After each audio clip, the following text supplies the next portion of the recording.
শুভ দুপুর বন্ধুরা, সবাই কেমন আছেন? আশা করছি সবাই অনেক ভালো আছেন। আমরা অনেক বেশি ভালো আছি।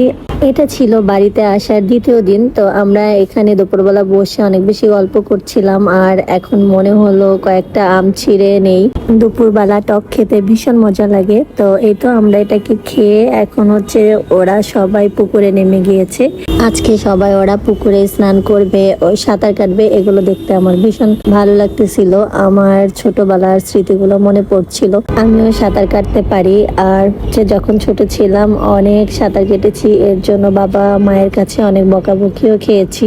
তো ওদেরকে দেখে আমারও মনে হচ্ছিল আমিও একটু সাঁতার কাটি, বাট আমার ভয় করতেছিল, কারণ বেশ অনেক বছর হয়ে গিয়েছে একদমই পুকুরে নামা হয় না। এই জন্য আর কি একটু ভয় লাগতেছিল। পুকুরে নেমে সাঁতার কাটা, স্নান করার মজাই আলাদা। তো ওরা এটাকে অনেক বেশি হয়তো বা এনজয় করতেছিল। ওদেরকে দেখেই আমি মজা পাচ্ছিলাম আর কি, আমার অনেক বেশি হাসি পাচ্ছিল। তো ওরা বলছিল যে ওরা নাকি আমার জন্য সাঁতার কাটতে পারতেছিল না, ওদেরও হাসি পাচ্ছিল। এই গরমে পুকুরে নেমে স্নান করতে অথবা গোসল করতে কে কে পছন্দ করেন অবশ্যই কিন্তু কমেন্ট করে জানাবেন। সবাই ভালো থাকবেন, টাটা।